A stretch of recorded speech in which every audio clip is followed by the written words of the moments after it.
No, vía Facebook, por aquello de que luego entran personas que no tan deseables, ¿verdad? Pues bueno, doy una pequeña semblanza curricular del maestro Jesús Mogollán. Él es el maestro José Jesús Mogollán Campos. Es abogado postulante, licenciado en Derecho por la Universidad Nacional Autónoma de México, Campus FES, Aragón. Es especialista en justicia penal para adolescentes y también es coordinador de la maestría en Administración y Procuración de Justicia y especialidad en justicia para adolescentes en SICAJU. Maestro, de hecho, hubo alguien que me preguntó de esa maestría. Y le dije, le voy a preguntar al maestro Mogollón a ver si todavía la tiene para canalizársela a esta chica que Ujú. me preguntó de la especialidad. Pues bueno, ese fue un pequeño semblante curricular del maestro. Le doy el uso de la voz. ¿Quiere compartir algo? Lo pongo como coanfitrión. No, no, no, está bien así. Perfecto. ¿Es cuánto? Vale, muchas gracias. Pues muchas gracias, maestra Angélica, por invitarme a este conversatorio. Muchas gracias a los que están conectados. Muchas gracias tanto en Zoom como en Facebook. Pues bueno, la intención del día de hoy es que hablemos un poquito respecto a soluciones eh, alternas y formas de terminación anticipada. Haciendo un poquito de preámbulo, hace unos meses, en el Centro de Investigación y Capacitación Judicial, sacamos esta obrita. El libro se denomina El Sistema Acusatorio y su régimen de audiencias. Es un esfuerzo de varios amigos, de varios maestros, de varias personas que se nos dio la oportunidad de soltar un poquito la pluma y, pues bueno, escribir respecto a algunas audiencias que se dan en el sistema. Insisto, algunas, nos hicieron falta muchísimas, nos hicieron falta varias que no son tan conocidas, pero tratamos de abordar como las más interesantes, ¿no? Y además escribe gente. Personalmente para mí fue un honor y un privilegio compartir autoría, por ejemplo, con Arturo de Villanueva Martínez Zurita, ¿no? Que nuestro Arturo de Villanueva, y gracias a él, fíjense, les comparto de manera muy personal, es que por él y por la maestra Nancy Villafán es que me enamoro de los precedentes, de que entiendo la importancia de los precedentes, no solamente de utilizar la jurisprudencia, sino de utilizar las sentencias que dan origen a las jurisprudencias para efecto de incorporarlos en mi argumentación en audiencia, ¿no? Entonces, el maestro, el doctor Arturo Villanueva es un autor que yo admiro muchísimo y que, bueno, aquí estoy eh, compartiendo con él estas páginas. Viene también el maestro Fernando Allende, otro de mis máximos rockstar, el maestro Baldomero Mendoza. Cuando tengan la oportunidad de escuchar una cátedra del doctor Baldomero, también no se la pierdan. Viene el doctor Rafael Inti. Fíjense que el doctor Rafael Inti nos habla respecto a nulidades. eh, Nulidad absoluta, nulidad relativa, cómo promover un incidente de nulidad, ¿no? Demás. Su servidor abordo temas de soluciones alternas y formas de terminación anticipada, no, soluciones alternas más que nada, suspensión condicional y acuerdo reparatorio. El maestro Cristian Ramos habla respecto al procedimiento abreviado. Otro querido amigo, el maestro Axel Leobardo Maldonado Contreras, que lo tendrán por acá con ustedes. ¿Lo van a tener o ya lo tuvieron? Creo que estaba en fechas próximas, ¿no? El juez, Axel, está para el 26, para el Ok, miércoles. pasado mañana. Bueno, pues no se pierdan su charla. El maestro Axel, aparte de que es un excelente amigo, eh, yo siempre le digo que es como que la sangre fresca del tribunal, ¿no? Es una parte, es un chavito, o sea, yo no es porque sé que tiene más años, pero se ve como un chavito de veintitantos, pero tiene un montón de conocimiento y acá él habla respecto a la audiencia de sobreseimiento, un punto bien importante y que ojalá y adquieran esta obra y podamos después debatir. ¿Se puede o no se puede ofrecer medios o datos de prueba ante el juez de control para un sobreseimiento, ¿no? Muchos dicen que no, el maestro Axel dice que sí, está ahí a un tema de debate, ¿no? Viene otro grande, el maestro Frank Suriel Osorio Hernández, el maestro Frank Osorio, cuando también tengan oportunidad de tomar clases con él respecto al interrogatorio y el contrainterrogatorio, él es un capo. Yo creo que para mí personalmente, Eric Rauda y él, para mí son los máximos exponentes del interrogatorio y el contrainterrogatorio en México. Y por ahí, si no me quiero ver muy atrevido, hasta de América Latina. Yo creo que son unos genios en este tema del interrogatorio y del contrainterrogatorio. Viene el maestro Lalo Esquivel, Jasso, juez de allá de la Ciudad de México. Él nos habla respecto a la audiencia de juicio. Otro querido amigo, Osvaldo Miguel Ojeda Moreno. Esta diferencia que causa muchos conflictos respecto a prueba nueva y prueba de refutación, cuándo va a ser nueva, cuándo es de refutación, tratar de evitar el término de superveniente. En materia penal no tenemos prueba superveniente, tenemos prueba nueva de hechos supervenientes, que es una cuestión totalmente distinta, ¿no? Viene el querido amigo Luis Ricardo Cano Valadez, el maestro Canito, nos habla respecto a la acción penal por particulares. Maestra, ojalá algún día se le dé también aquí un foro al maestro Cano, porque la acción penal por particulares, yo al menos no conozco a nadie que lo haya intentado. De hecho, muchos abogados no saben que podemos nosotros ejercitar acción penal o que podemos judicializar carpetas, ¿no? Siendo asesores jurídicos, ¿no? En ciertos casos, evidentemente, pero pues se puede.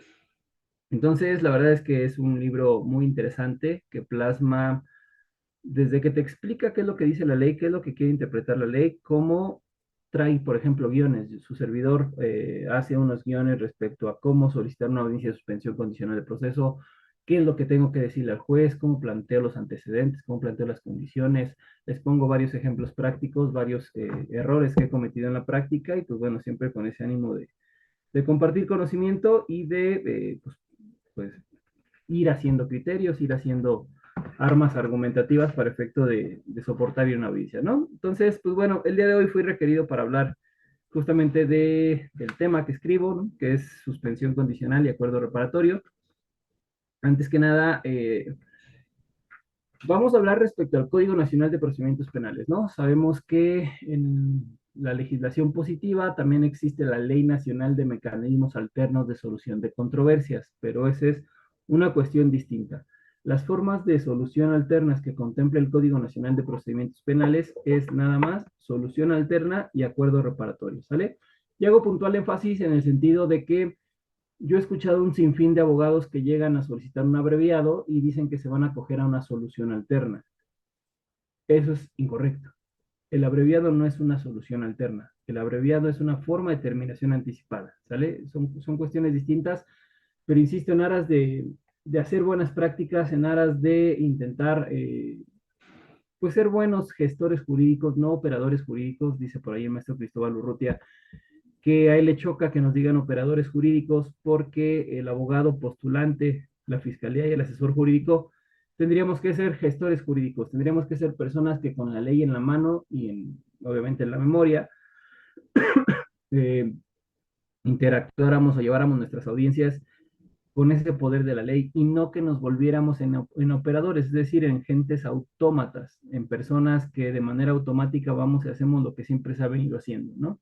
Entonces, en aras de hacer esas buenas prácticas, bueno, hacer esa puntual diferencia entre soluciones alternas es una cosa, que según el Código Nacional solamente es acuerdo reparatorio y suspensión condicional, y forma de terminación anticipada es algo distinto, que solamente, según el Código Nacional, es el procedimiento abreviado. ¿Sale?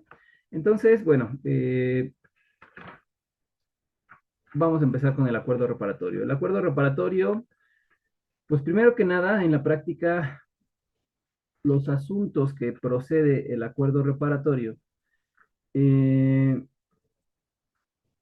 van a ser delitos patrimoniales cometidos sin violencia, delitos culposos y aquellos que permitan el perdón del ofendido, es decir, aquellos delitos de querella. Delitos de querella, delitos cometidos por culpa y delitos patrimoniales cometidos sin violencia. ¿Sale? Antes de avanzar un poquito más, también quiero hacer conciencia un poco respecto a la reparación integral del daño. ¿Por qué antes de abordar los temas en específico? En ambos, tanto en el acuerdo reparatorio como en la suspensión condicional de proceso, tenemos que tener bien presente lo que es la reparación integral del daño.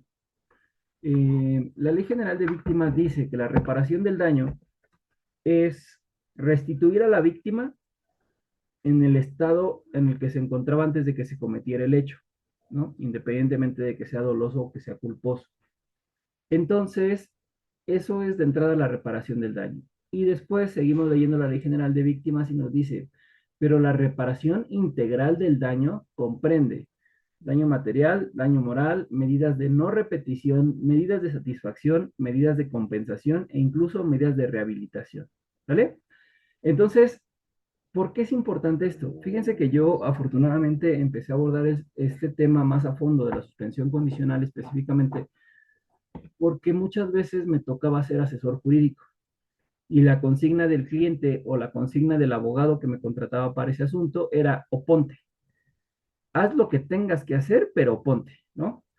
Entonces, en la práctica era muy común de que llegaba la defensa y su señoría, están cuantificados 20,000 pesos, aquí traigo 20,000 pesos, solicito apertura a la suspensión condicional de proceso, ¿no? Entonces ahí es cuando empiezo a estudiar la reparación integral del daño más a fondo. ¿Por qué? Porque si tú pagas esos 20,000 pesos, lo único que estás cubriendo es la reparación de daño material o daño moral, pero en ningún momento te estás haciendo cargo de medidas de compensación, de medidas de satisfacción, de medidas de no repetición. Entonces, si esas tres aristas no están contempladas, la reparación integral del daño no está completa. ¿Va? Entonces, eso lo empiezo a hacer, insisto, a la luz de la práctica, pero inicialmente con ese tema, ¿no? De oponerme. Era de, tienes que ir y haz lo que tengas que hacer, pero esa suspensión condicional no se debe de aprobar. De puta, ¿y ahora cómo le hago? Pues si ya está la reparación de daño, ¿no? Entonces es cuando empiezo a estudiar más a fondo esta reparación integral del daño. Si queremos que nuestros acuerdos reparatorios y nuestras suspensiones condicionales lleguen a buen puerto y no haya una oposición fundada, especialmente en la suspensión condicional, tenemos que hacernos cargo de todos los apartados de la reparación integral del daño para evitar riesgos, ¿no? No se vayan ustedes a encontrar con alguien que está viendo este programa y pues bueno, por ahí se les puede oponer o puede presentar una oposición fundada para su suspensión condicional porque la reparación integral del daño no está cubierta, ¿no? Entonces, pues bueno, primero que nada es estar bien conscientes de qué es la reparación del daño, qué comprende la reparación del daño y plantear, ya sea en nuestro acuerdo reparatorio o nuestra suspensión condicional, circunstancias que cubran la reparación integral del daño, ¿sale? Todas las vertientes de la reparación integral del daño, ¿vale? Entonces, bueno, primero que nada, el acuerdo reparatorio nos dice el Código Nacional de Procedimientos Penales que es un acuerdo celebrado entre la víctima y el imputado, ¿vale? Y esa es la primera gran diferencia que tenemos con la suspensión condicional y que en la práctica a veces suele ser una desventaja. ¿Por qué? Porque el acuerdo reparatorio, al ser un convenio entre la víctima y el imputado, si nosotros queremos acceder a él, tenemos que acceder a lo que nos pide la víctima. Tenemos que acceder al monto que nos pide la víctima, aun a pesar de que no esté cuantificado. ¿Por qué? Porque el primer requisito es esto de la voluntariedad o este del consentimiento. Si no hay anuencia de los dos para llegar a un acuerdo reparatorio, olvídenlo, no va a poder ser posible.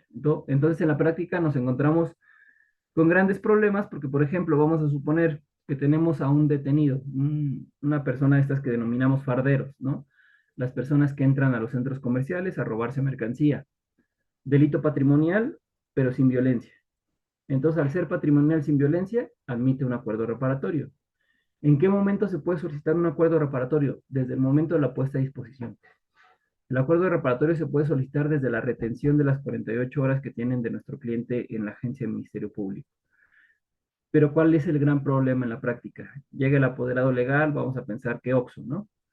Llega el apoderado legal de OXXO, al menos aquí en el Estado de México es casi imposible. En la Ciudad de México ya están trabajando un poquito más con el tema de los acuerdos reparatorios. Por cierto, le mando un saludo muy afectuoso a la maestra Amelia, que ella está como facilitadora justo en una unidad de una agencia del Ministerio Público donde trabaja mucho el tema de acuerdos reparatorios y justicia restaurativa. Pero acá, al menos en el Estado de México, el primer pero que te vas a encontrar es que te va a decir el apoderado legal. Es que mi empresa no me permite celebrar acuerdos reparatorios aquí en sede ministerial, sino que tienes que llevarlo forzosamente a control, ¿no? Y ahí es donde los litigantes nos encontramos con una desventaja, porque al ser el acuerdo reparatorio una voluntad entre las partes, no lo puedes obligar a hacer el acuerdo reparatorio, no lo puedes, sí, coaccionar a que forzosamente te dé un acuerdo reparatorio. ¿Qué implicaría ese acuerdo reparatorio? Pues que ya no llevaran a tu cliente a control, que muy posiblemente ya ni siquiera se continuara más allá la investigación, sino que solamente se iniciara, se celebre el acuerdo reparatorio y ya nada más, pues, si es en pago inmediato, ahí mismo se extingue la acción penal. Si es pago diferido, tendremos que esperar a que cumpla para que se extinga la acción penal, ¿no? Entonces, ese es el gran pequeño problema, por decirlo de algún modo, que existe con el acuerdo reparatorio. Si no hay voluntad de las partes, no podemos acogernos al acuerdo reparatorio, ¿sale? Bueno, ya les he adelantado un poquito. Cuando se llega a celebrar un acuerdo reparatorio en la agencia de Ministerio Público, eh, las partes se pueden inconformar, ¿no? Por ahí teníamos un ejemplo que un día utilizamos en una presentación del libro. Vamos a pensar que venimos de la fiesta, ¿no? Muy enfiestados, evidentemente, con algunas copas de más. Tenemos un accidente y, bueno, ocasionamos daños a un vehículo, daños y lesiones, ¿no? Al vehículo y al conductor de ese vehículo. Nosotros, pues obviamente estamos un poquito intoxicados por el tema de que no nos pongan a disposición. A lo mejor es solamente un rayón que sale con polish, ¿no? Pero te empieza a decir la otra parte, no, ¿sabes qué? Ahorita el que venga mi seguro y bla, bla, bla. Entonces tú ya tienes prisa por irte. Le dices, ¿sabes qué? Ten 10,000 pesos y ahí se acaba el problema, ¿no? Ah, ok, vale, sin problema, no nos pongan a disposición, o celebramos un acuerdo reparatorio entre el Ministerio Público y ya se acabó. Pero ya al día siguiente, después del que pasó ayer, empiezas a checar las cosas y pues resulta que ese rayoncito, pues a ti se te hace como muy, muy gravoso que hayas pagado 10,000 pesos por algo que salía con polish. Entonces, en esas circunstancias puedes acudir ante el juez de control a recurrir ese acuerdo reparatorio. Y ahí sí el juez de control podrá tener intervenir, más bien podrá intervenir para efecto de decir si ese acuerdo reparatorio es justo, si es equitativo, si es proporcional, ¿no? Y ahí el juez pudiera modificar ese acuerdo reparatorio o incluso dejarlo sin efectos para celebrar uno distinto. Entonces, el acuerdo reparatorio es muy útil, sí es muy útil, siempre y cuando se den las condiciones para efecto de que pues se pueda celebrar, ¿no? Teníamos, o les platicaba, el acuerdo reparatorio se puede pagar en ese instante o podemos solicitar pagos diferidos. Podemos pedirle a la víctima que nos dé chance, a lo mejor normalmente en la práctica es, te doy un pago inicial y te voy pagando lo demás poco a poco, ¿no? En mensualidades de tanto y tanto y tanto. Entonces, eso es otra característica del acuerdo reparatorio. Les decía la inconformidad que exista ante el acuerdo reparatorio. Bueno, tenemos 5 días para recurrirlo ante el juez de control y el juez de control podrá intervenir. Ya les había comentado en qué delitos ameritan el acuerdo reparatorio, ¿no? Patrimoniales sin violencia, delitos de querella o que permitan el perdón del ofendido y delitos cometidos por culpa, ¿no? ¿En qué casos no procede el acuerdo reparatorio? Hay casos específicos en los que de ninguna manera, a pesar de que sean delitos que se encuentran en la clasificación que les acabo de decir, no va a proceder el acuerdo reparatorio. El primero de ello, la primer causal de improcedencia es la violencia familiar, homicidio doloso, genocidio y violación, ¿no? Especialmente la violencia familiar, ¿por qué pudiera ser contradictorio? Porque efectivamente la violencia familiar en algunos casos es de querella, permite el perdón del ofendido. Entonces, aquí me va a decir, bueno, maestro, pero usted me está diciendo que los delitos que permiten el perdón se puede celebrar un acuerdo reparatorio, pero acá el Código Nacional también señala esa restricción. Sí en todos, menos en violencia familiar, ¿no? Porque se presta mucho el tema de violencia de género, el tema de obligar a las víctimas para efecto de que celebren ese acuerdo reparatorio. Entonces, no va a proceder en violencia familiar, evidentemente en homicidio doloso, genocidio y violación. En esos no proceden los acuerdos reparatorios. También otro impedimento para celebrar un acuerdo reparatorio es cuando se haya celebrado uno por los mismos hechos dolosos. Ojo aquí. Vamos a imaginar que este fardero del que hablábamos, ya, ¿no? Celebra su acuerdo reparatorio, anda en la calle, es más, va saliendo de su audiencia donde celebró su acuerdo reparatorio y va en su motocicleta y atropella a una persona. Otra vez lo detienen, lo ponen a disposición del Ministerio Público porque atropella a esta persona y la mata. Entonces ahí estamos en presencia de un homicidio culposo, ¿vale? Ya lo llevan al control, le da su audiencia inicial, lo vinculan a proceso y él dice, ¿sabes qué, señoría? Es que quiero celebrar un acuerdo reparatorio. ¿Puede o no puede ese fardero celebrar otro acuerdo reparatorio? Acaba de celebrar uno y ahorita quiere celebrar el otro. ¿Pudiera celebrarlo? Pregunto a los presentes. Armando Heredia Cutiño, saludos del Estado de México. Ruth, ¿qué opinan? ¿Podrán celebrar o no podrán celebrar ese acuerdo reparatorio por ese homicidio culposo?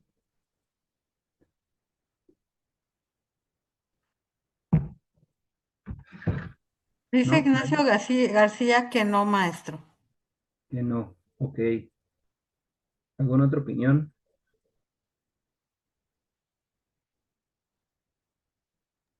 Así Que ya no se quedó. podría. Ok. Vale. ¿Por qué creen que sí se puede? Porque el impedimento es que no se haya celebrado uno por los mismos hechos dolosos. ¿Vale? Acuérdense la diferencia entre dolo y culpa. El robo, el fardo, sí fue doloso. Fue un hecho patrimonial sin violencia, fue doloso. El accidente que tuvo con la moto que privó de la vida a una persona es culposo. Entonces sí pudiera celebrar otro por un delito culposo. ¿Sale? Por un mismo doloso no, pero por un culposo sí se puede celebrar. Entonces ahí tengan mucha atención con eso porque, pues a veces ahí están las libertades de nuestros representados, pero no, pues, no las hacemos, ¿no? Yo hace no mucho me llegó un asunto de unos policías que les acusaban de haber matado a una persona que se había brincado el andén del metro. Entonces, pues ya los abogados que atendieron inicialmente ese asunto, estos amigos ya llevaban como 8 meses en el reclusorio norte. Entonces, cuando me lleva la familia la carpeta, pues de manera muy genérica me cuentan y demás, pues era un homicidio y estaban atribuyéndoselo a estos policías, pero la clasificación jurídica era de homicidio en exceso de cumplimiento de un deber, algo así. O sea, traía un atenuante. Y la verdad, he de serles honesto, no lo advertí desde el inicio, sino que hasta que veo la audiencia inicial, el juez que los vincula a proceso les dice, bueno, quedan vinculados a proceso, sin embargo, no olviden que pueden acogerse a una solución alterna. Entonces, la chinga, ¿cómo? Pues si es un homicidio, pero ya checando la clasificación jurídica y checando las penas que prevé este homicidio, este atenuante del homicidio, alcanzaba una suspensión condicional.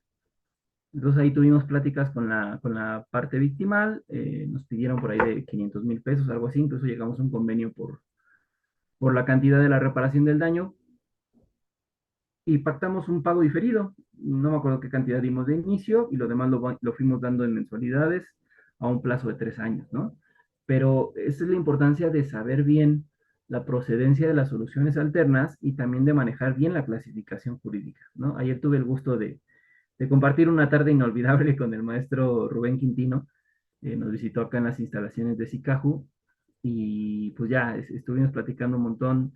Yo no sabía, maestra Angie, ¿usted sabía que tiene un libro, le hizo un libro a José Alfredo Jiménez?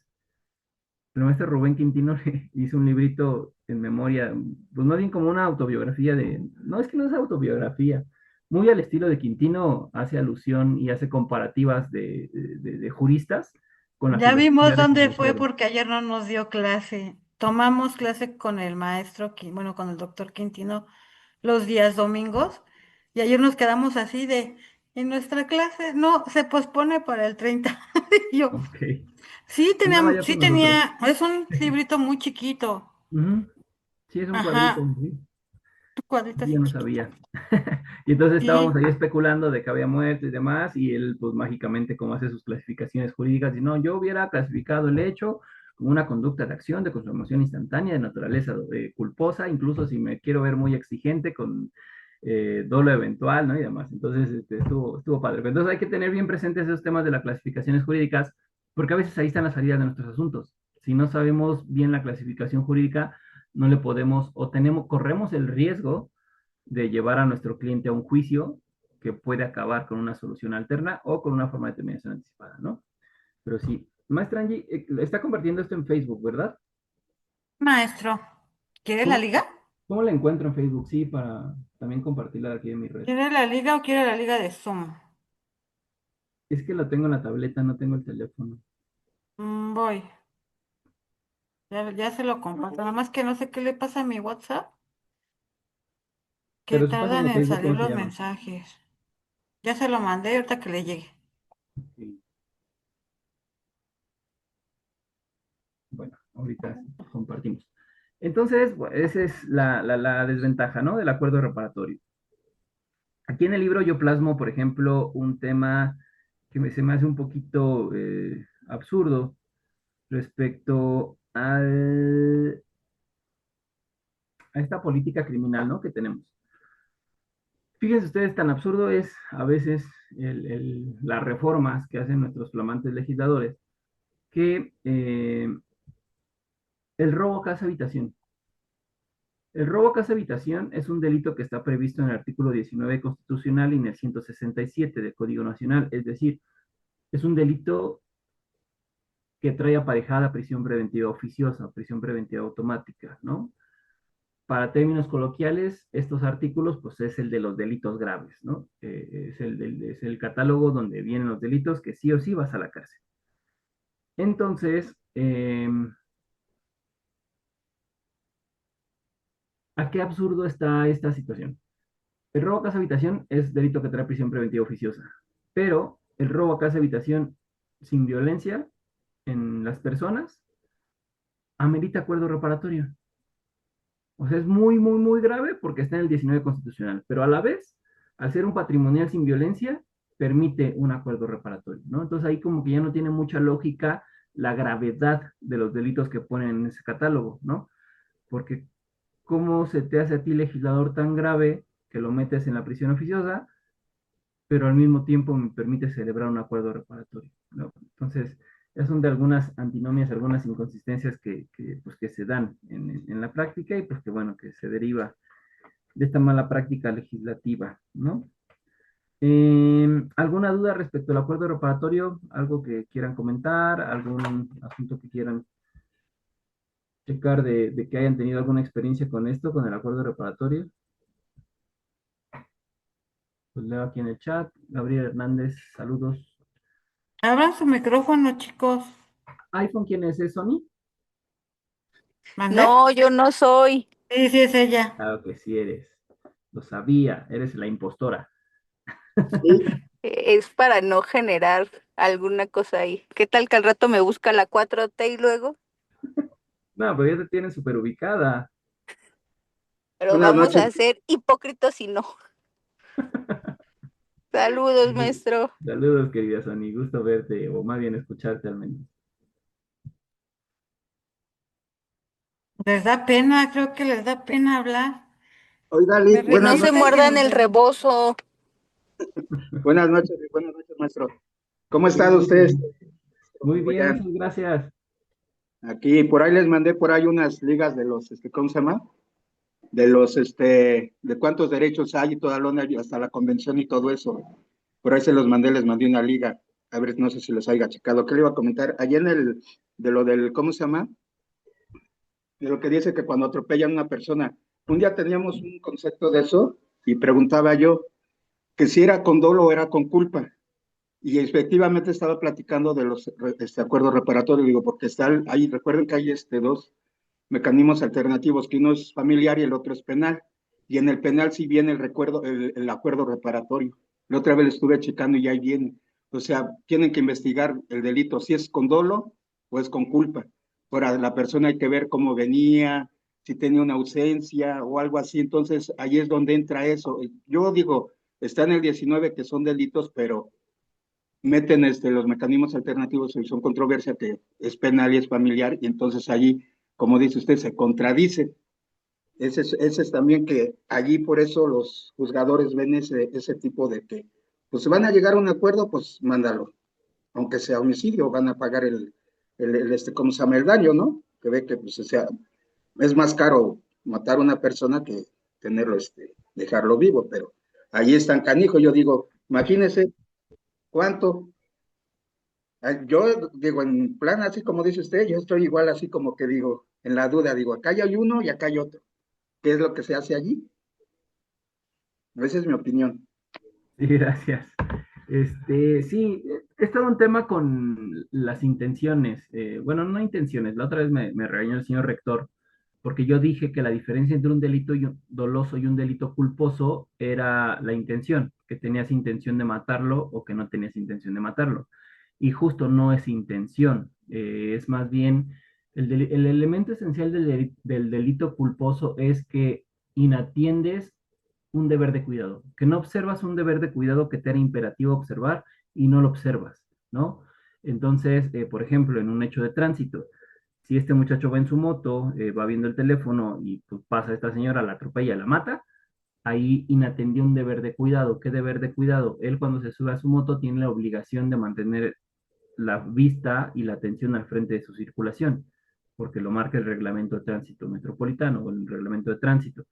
Entonces, como no atendió ese deber de cuidado que le era imperativo, obligatorio, necesario eh, observar, es que se da el delito culposo, ¿no? Entonces, nada más que también se han metido en un embrollo en las fiscalías por temas de política criminal, ¿no? A veces son delitos culposos, pero a fuerza quieren hacerlos dolosos por el tema mediático, y ahí es donde destrozan toda la figura del dolo eventual e intentan justificar muchas cosas. Antes de darle el uso de la voz al maestro José, yo les comparto, yo tuve un asunto allá en Cuautitlán que fue muy, muy, muy, muy mediático, que desafortunadamente bueno, yo no vi ese asunto como tal, sino que le iniciaron carpeta de investigación al Ministerio Público que atendió ese asunto.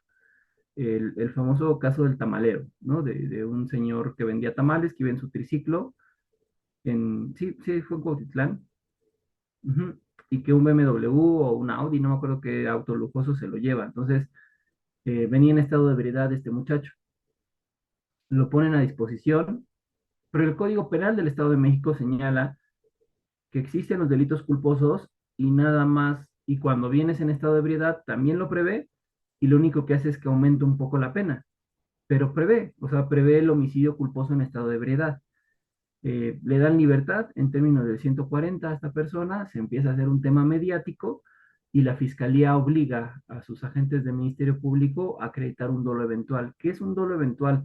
En términos muy, muy coloquiales y sin entrar en tantos temas científicos, porque yo no soy un científico, ¿no? Para empezar, yo, aquí, si quieren escuchar a algún científico, pues vayan a escuchar al doctor Quintino y gente que sí puede hablar de estos temas. Yo nada más les comparto lo que he aprendido. El dolo eventual es, el resultado era posible, no querías tú ese resultado, pero era muy posible. Y aún así hiciste los actos para hacerlo, ¿no?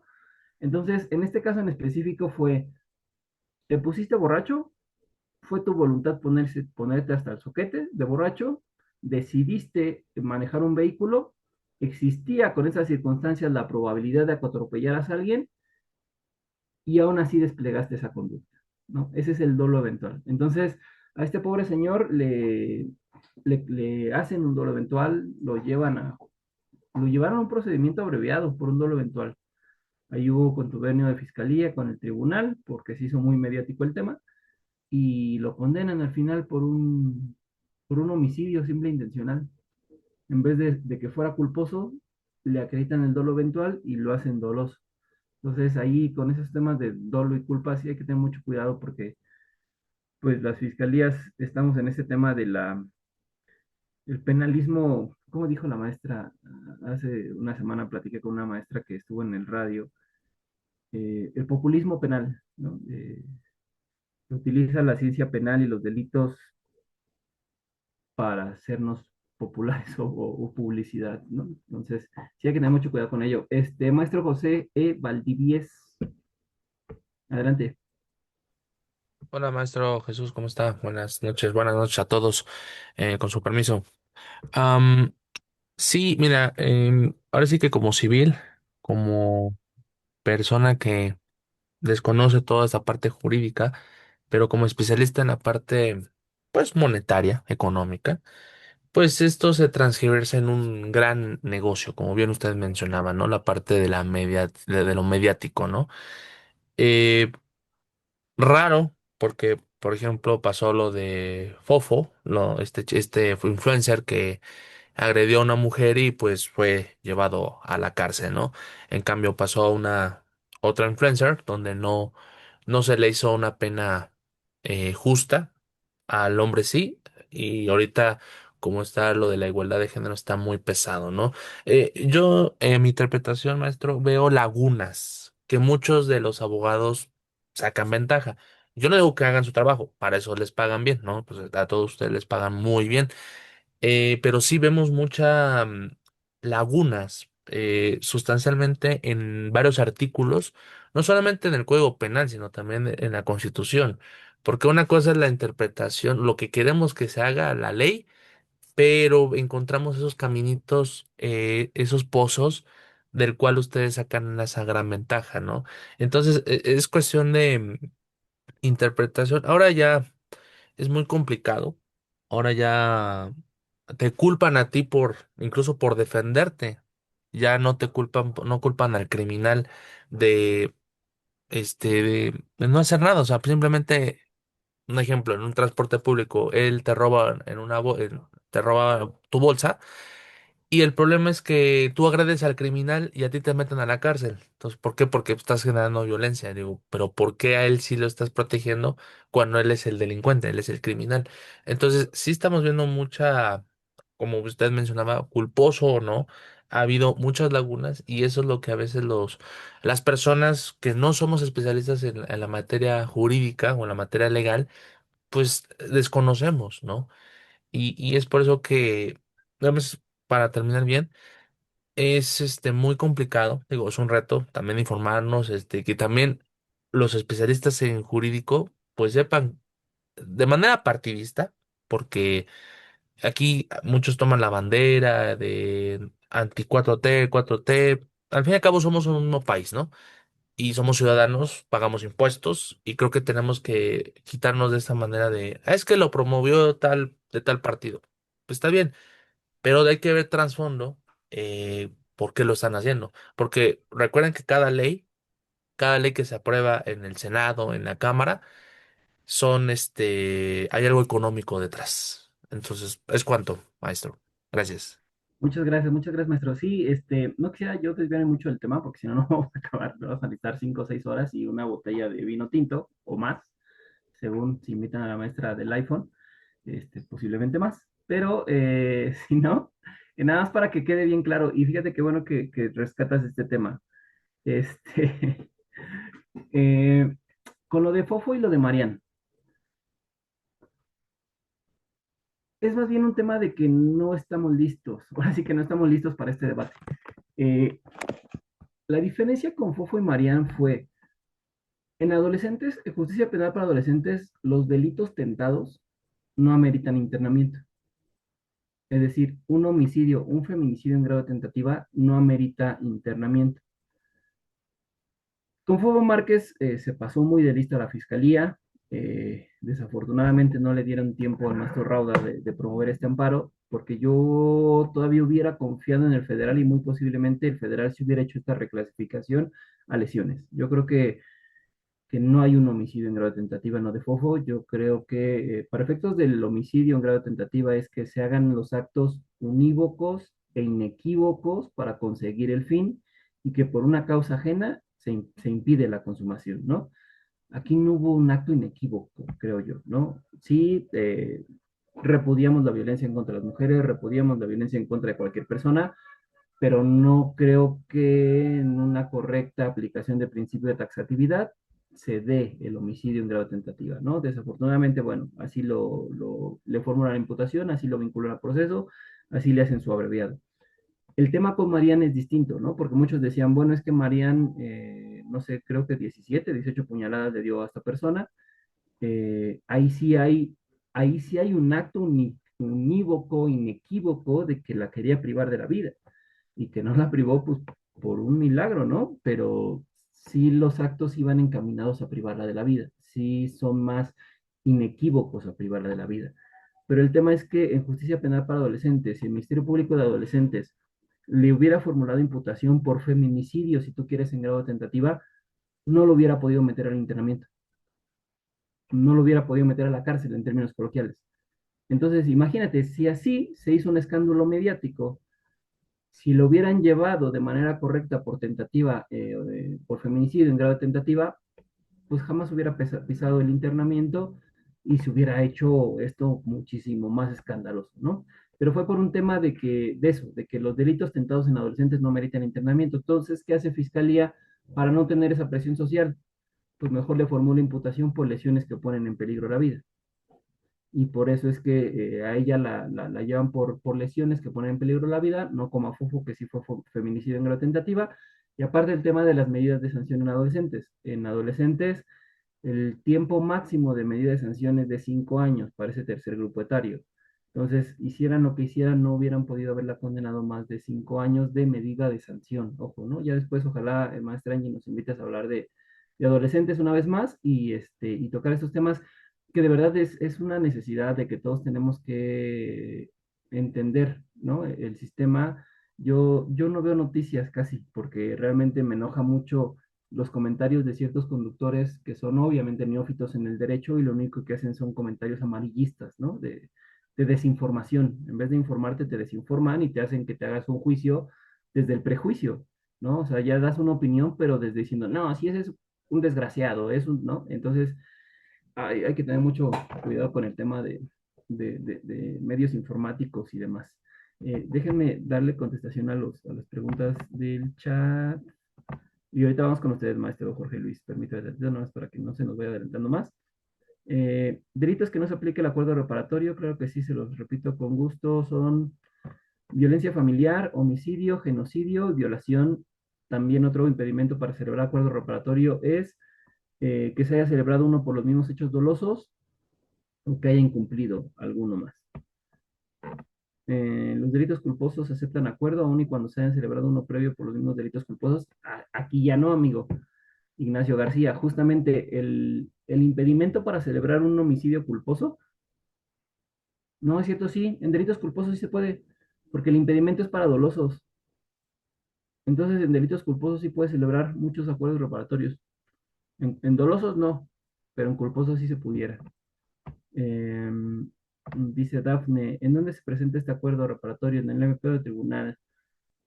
Dafne, desde el Ministerio Público puede solicitar el acuerdo reparatorio. El tiempo de procedencia es desde la presentación de tu cliente en el Ministerio Público hasta antes de dictarse la autoapertura a juicio. En cualquier momento puedes solicitar ese acuerdo reparatorio. Obviamente tienes que tener la anuencia de la víctima pues para hacerlo. ¿Cómo lo haces? Pues mira, si estás en el Ministerio Público, pues ya le dices al Ministerio Público que vas a celebrar un acuerdo reparatorio. Muy posiblemente, si estás en Ciudad de México, te van a derivar con los facilitadores de justicia restaurativa para que ellos te hagan tu acuerdo reparatorio. Si ya estás en juzgado de control, incluso desde la formulación de imputación, ah, después de que el MP hace la formulación de imputación, ahí tú le puedes decir, señor juez, hago su conocimiento que hay condiciones para celebrar un acuerdo reparatorio. Y a diferencia de la suspensión condicional que requiere sí o sí el auto de vinculación a proceso, en el acuerdo reparatorio no. En el acuerdo reparatorio nada más necesitas pedirlo. Eh, y ya, ¿no? Lo único que se pide es, señoría, es un delito de naturaleza culposa, ya platiqué con la víctima, hay una reparación de daño de tanto, se cubren las aristas de la reparación integral, solicito apruebe el acuerdo reparatorio. Vean el uso de la voz al asesor jurídico o a la víctima, sí, señoría, estamos de acuerdo, y se acaba. Yo, fíjense, les comparto, un día llegué a una audiencia en donde me dice el abogado, yo iba como asesor jurídico, me dice el abogado, Lick, vamos a hacer una audiencia del perdón del ofendido. ¿Para chingada de perdón del ofendido? Sí. Digo, un acuerdo reparatorio, ¿no, Lick? Me dice, no, una audiencia del perdón del ofendido. Digo, órale, va. Sí, te escucho, ¿no? Ya empieza la audiencia y le dice al juez eso, señoría, queremos proponer una audiencia de perdón del ofendido. Y el juez, ¿cómo defensa? Sí, es que le vamos a pagar su reparación de daño al ofendido y pues ya queremos que se acabe todo esto, ¿no?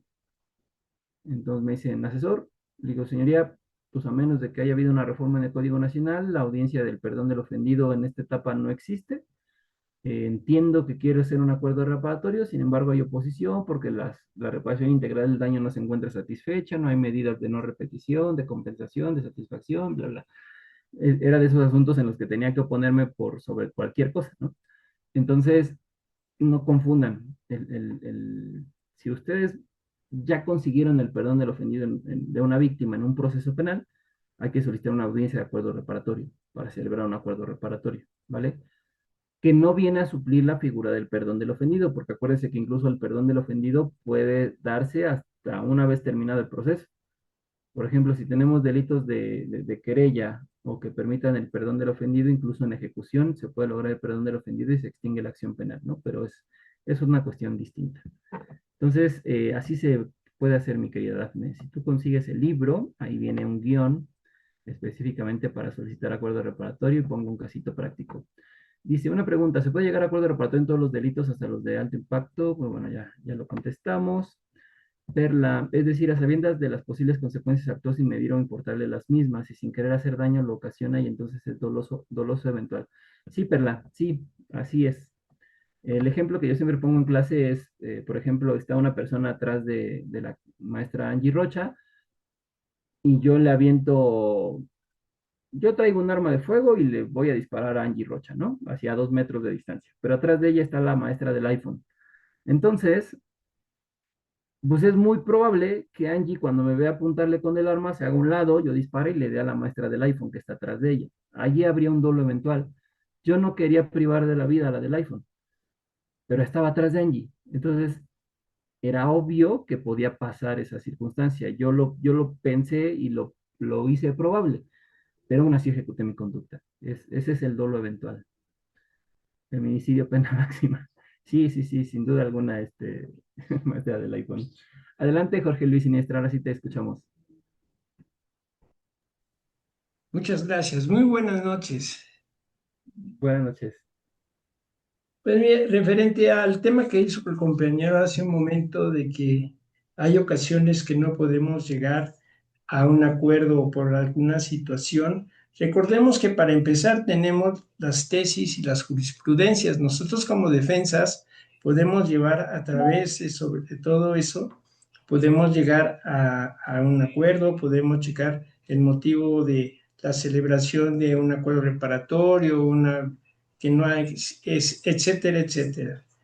Por otro lado, también hablando de los adolescentes, este, yo tengo la especialidad, pero hablando de ese punto importante que todos los delitos los tenemos en el artículo 164 de la Ley Nacional del Sistema Penal para Adolescentes. Ahí tenemos un catálogo efectivamente donde por eso puede haber un internamiento o no hay internamiento. Por otro lado, hay que saber el grupo etario, que es el grupo etario 1, que es de 12 a menos 14, grupo etario 2 de 14 a 16, y el grupo etario 3, que es de 16 a 18 años. Entonces, todo depende de la edad del adolescente para que pueda ir a un internamiento. Y hablando del artículo 187 del Código Nacional de Procedimientos Penales, pues efectivamente los acuerdos reparatorios únicamente pues, se van a perseguir por querella, solamente por ese aspecto, ya que lo identificamos en el artículo 187, fracción primero.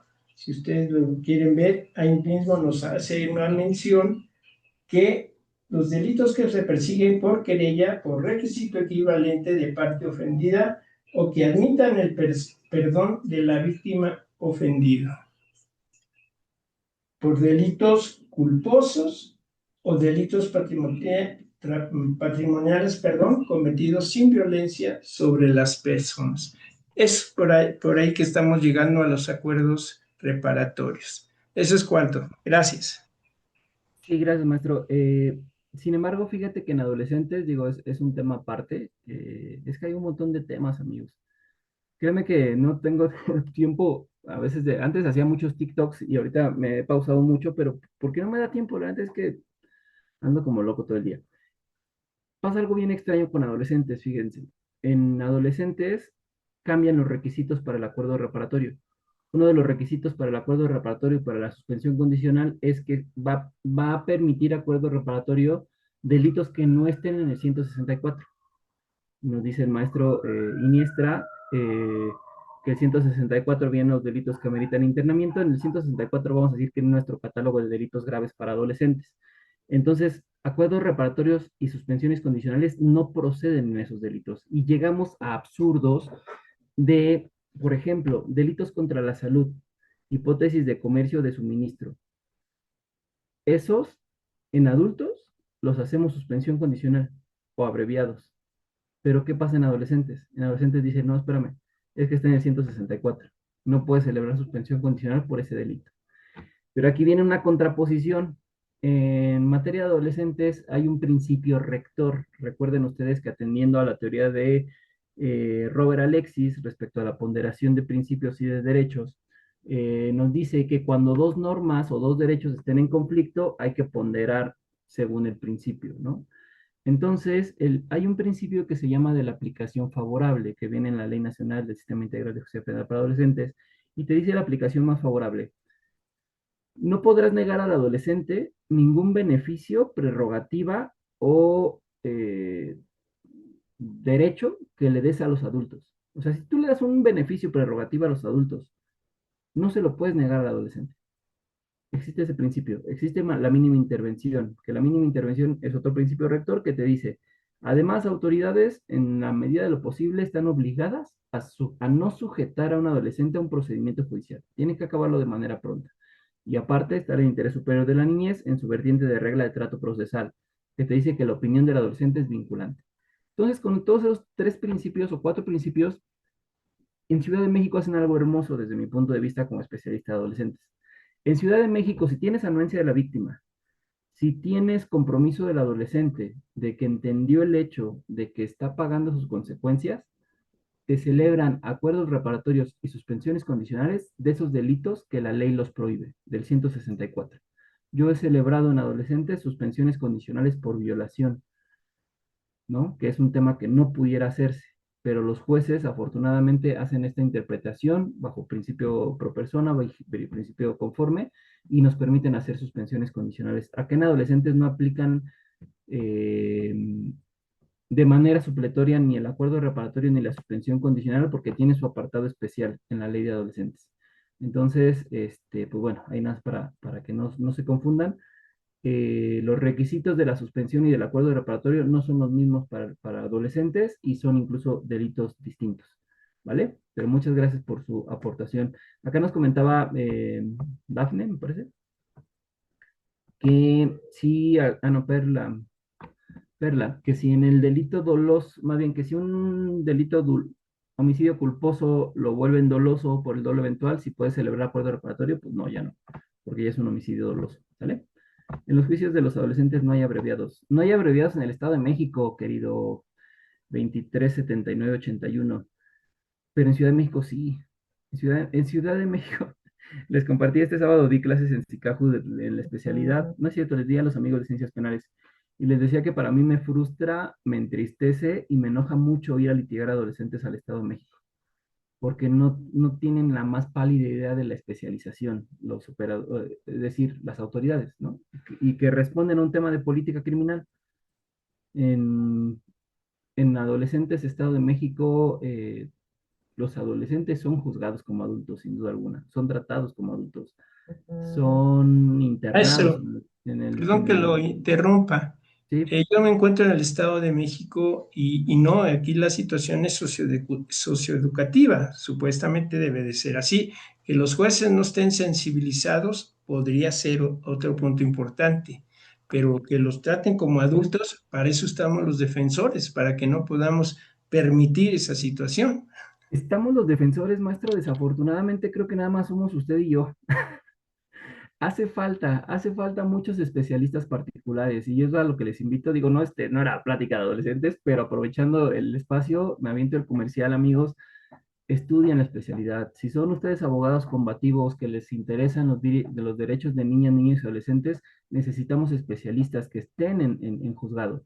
Necesitamos especialistas que vayan y que hagan lío en justicia penal para adolescentes de Estado de México, porque están muy acostumbrados a la zona de confort, están muy acostumbrados a que hacen lo que les dice los jueces, están muy acostumbrados a eso. Entonces, cuando llega, por ejemplo, su servidor, a mí me odian, ¿eh? De modo bonito, ¿no? Porque es de, ay, viene este güey que hace pedo de todo, que hace lío de todo. pero pues lo único que voy a hacer es a proteger a mi adolescente. Y tuvimos hace no mucho un debate con el maestro Benjamín Muñiz, no sé si ya lo hayan tenido por acá o si lo conozcan, eh, respecto a ese tema. Decía, los adolescentes podemos juzgarlos como adultos. Yo le decía, no se puede por la normatividad, ta, ta, ta, ta, ta. Él decía, sí se puede y se debiera de poder en ciertos casos. Y el punto que toca usted fundamental, maestro Iniestra, es el fin es socioeducativo. El fin de proceso penal de adolescentes no es para castigar, es para socioeducar. Por eso en adolescentes no tenemos penas, tenemos medidas de sanción. En un término romántico tampoco tendría que haber abreviados. ¿Por qué? Pues porque si tú juez adviertes o le vas a dar 3 meses de internamiento a un adolescente que requiere más tiempo, pues tu función socioeducativa ya no se ve cumplida, ¿no? Pero sí hay un tema ahí y le digo yo desde el conocimiento de causa, ¿qué casos, qué ejemplos pongo para tener sustento de estos argumentos, maestro? He tenido procesos de adolescentes que me han durado 1 año, 2 meses cuando la misma ley marca que el plazo máximo son 6 meses. He tenido adolescentes en internamiento que han durado 8 meses en internamiento con medida cautelar, cuando la ley marca que son 5 meses como máximo. He tenido adolescentes que han sido violados en el interior del centro de internamiento, tanto por custodios como por compañeros. Entonces, la ley es muy bonita, desafortunadamente la práctica está muy complicada y de al menos de estos dos primeros aspectos de resoluciones judiciales las apelo y la sala confirma. No he agotado el amparo porque en tema de adolescentes no tenemos jueces especializados de amparo y aparte, pues cuánto se va a tardar en resolverme mi amparo, ¿no?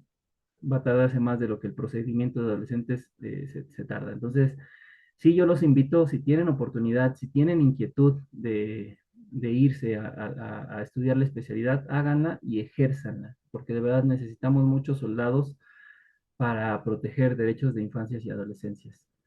Perdón, maestra Angie, ya me va a regañar, ¿va? Adelante, le escucho. No, para nada. A mí se me hace muy interesante el tema de los adolescentes. De hecho, uno de sus compañeros, bueno, no sé si lo conozca el doctor Marcos, en una charla que tuvimos, él hacía referencia a que no todos los estados llevan la ley como tal. O sea, hacen lo que quieren y por lo que veo y por lo que estoy escuchando, tiene toda la razón. O sea, cada estado ejecuta de manera diferente y hace lo que quiere. Es cuanto. Sí, muchas gracias. Sí, sí, sí, y no tendría que ser así, ¿no? Tenemos ley nacional. El tema son los criterios. Y lo que siempre critica Hidalgo Murillo, y me sumo a esa moción, pues es que cómo vamos a generar precedentes, cómo vamos a generar sentencias de amparo si no tenemos especializados de amparo. Es más, no tenemos jueces de control especializados en materia federal. En adolescentes tenemos esto que se llama la competencia concurrente. Todos los adolescentes que cometen delitos federales o de índole federal llegan a fuero común, porque la Judicatura Federal pues no le ha dado la gana ser juzgados de control, ¿va? ¿Para qué? Los adolescentes no votan, ¿para qué los protejo? Entonces, hay un tema bien importante ahí. Acá nos pregunta, maestro, de acuerdo a 190, cuando no se acude al juez para efectos de que se termine que no se celebró el acuerdo reparatorio conforme a las disposiciones. Sí, efectivamente, cuando estos 5 días después de celebrado el acuerdo reparatorio son para recurrirlo. Yo por eso les ponía ese ejemplo, ¿no? De que estamos en la fiesta, que firmamos el acuerdo reparatorio sin evaluar bien las consideraciones. Ya en la mañana echándonos los chilaquiles con un aclamato, dices, madre, ¿qué hice, no? Pues no, mejor si voy con el juez de control y recurro a ese acuerdo reparatorio. Pero si pasan esos 5 días y no lo recurres, pues se tiene como consentido, es cosa juzgada y extingue la acción penal. Perla, y si un adolescente comete varios delitos con dolo, aún así no se le puede juzgar más del tiempo que emite la ley. Correcto, mi querida Perla. En adolescentes, es que fíjate, en adolescentes sí tenemos concursos de delito, pero esa regla de concurso no puede sumar más allá de la máxima, de la medida de sanción. ¿No?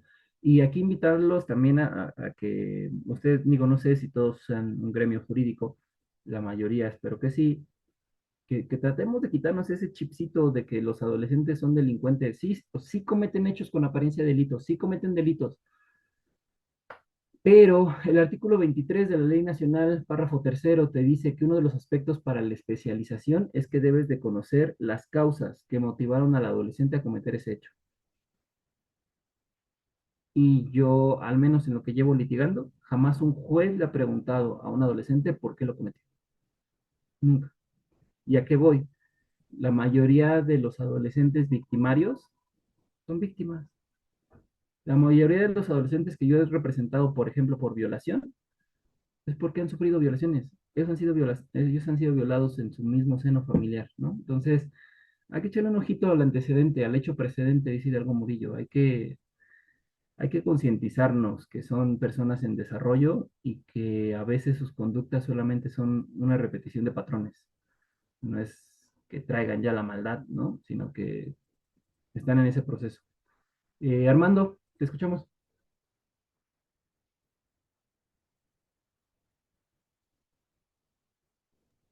Sí, maestro. Ahí comentaba ¿cómo se llama? Licenciado, ¿cómo se llama? Aquí en el estado psicoeducativo. ¿Recuerda usted que un día estábamos platicando, teníamos, no sé de qué era su conferencia de usted, y yo mencionaba mucho de que aquí tenemos en el estado, no es psicoeducativo. ¿Por qué? Porque si fuera psicoeducativo, el estado permitiera a criminólogos educativos dentro de las aulas de educación ver los panoramas y los alcances de las conductas sociales, antisociales y asociales de los alumnos, porque de ahí parte mucho. Yo incluso apenas hace como un mes fui a una preparatoria con derechos humanos, Defensoría del Menor, perdón, de los niños, niñas, adolescentes, y vinieron otras instituciones y me preguntaban a mí, ¿de qué va a dar la plática? Le digo, la importancia de que es hoy en día los niños, por traer simplemente sustancias de abuso, traen 3, 4 bolsitas, ya no es para ellos, ¿sí? Ya es narcomenudeo y es un delito. Entonces, créame que empezaron a llegar y los papás dijeron, oiga, ¿qué cree que, por qué lo invitamos a tal parte? ¿Por qué esto? Porque eso es muy importante saberlo. Dice, y aquí nunca nos dan esas pláticas a los niños, ¿eh? De que qué delitos cometen, de que tienen un proceso y todo esto. Le digo, exactamente, le digo, mire, yo lo hago esto porque hoy en día tengo el diplomado, voy a empezar, ya estoy empezando con la especialidad, por ahí creo que con ustedes empecé, y aparte, le digo, estoy estudiando ahorita lo que es lo que es psicología forense, especialidad en ese, y ahí viene toda la estructura que nos preguntan, ¿ustedes saben qué es un acompañamiento antes de que entre un niño a un juicio? Nadie respondió. Yo hasta me quedé, dije, dice, el acompañamiento es por un psicólogo, para que el niño vaya no espantado. Y si él pregunta, no, mira, son personas que te van a ayudar. Nunca decirles qué es lo que tiene que hacer. Al contrario, a esas personas son para que te ayuden. De hecho, hay uno que se llama el SACO, que mencionan mucho los médicos forenses, los psicólogos forenses especializados en temas de DNA, que se llama SACO, que ese es en materia penal, y el otro que es en materia civil se llama CEPIA. Y estos los utilizan en materia civil, donde es un cuarto cerrado, y graban lo que están platicando los psicólogos, que son especialistas en ellos, y ya no los están llamando cada rato porque es victimizarlos. Cada rato llamar a los niños a testiguar, los victimizan, y esto está violentando sus derechos de ellos, y lo que es el interés superior de la niñez y lo que establece la Comisión sobre los Derechos de Niños y Adolescentes. Y aquí, como dice el colega, lamentablemente en el Estado, yo no he visto que psicoeducativo, no lo he visto yo al 100%, porque recordemos que para el psicoeducativo tiene que haber un psicopedagogo, psicoeducativo y un criminólogo educativo, para checar esos 3 puntos y dentro, también como tanto de las aulas, que son sitios de educación primaria, secundaria, preparatoria, hasta la universidad, o incluso empezamos ya con kinder, y igual dentro de los centros de internamiento de adolescentes, que no lo hay, porque no hay criminólogos dentro y no lo hay, ¿eh? Y a veces victimizan mucho a los adolescentes dentro. Y es punto muy importante porque yo digo, ¿dónde está? ¿Dónde está? Yo nunca lo he visto, y menos aquí en el estado, ¿eh? Así de fácil. Y digo que ahí viene, por eso viene mucho que como dentro de la sociedad, como padres de familia, dentro del familiar tenemos una carga de culpa y dentro de la educación hay otra carga de culpa porque hoy en día niños llevan sustancias, armas dentro de las escuelas. Se plantea el protocolo ¿cómo se llama? mochila, Mochila, va mochila por la- segura. pero hay muchos padres de familia que no quieren. Yo les hice incluso un documento, les dije, miren, aquí está el documento, viene bien fundamentado, chéquenlo.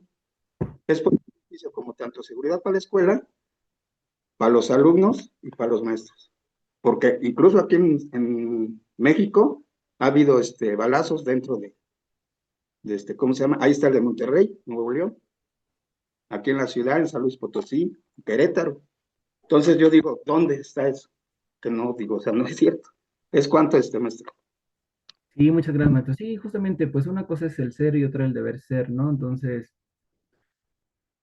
sí tenemos leyes muy bonitas, tenemos observaciones generales, por ahí, si a quien le interese este tema de niñas, niñas, adolescentes, échenle una leída a la observación general a la 17 y a la 24, observación general de los comités, del Comité de los Derechos del Niño.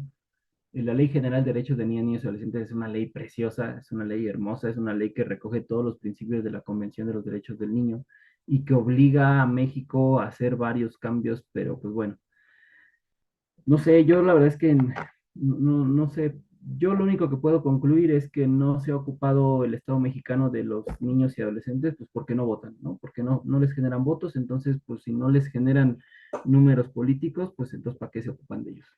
Perdón, pero esa es mi conclusión, ¿no? Entonces, sí, ojalá, maestra Angie, luego ya quedamos centrados por un tema de adolescentes, porfa, porque sí, sí hay mucho tema que compartir, ¿no? Acá, Sí, claro, maestro.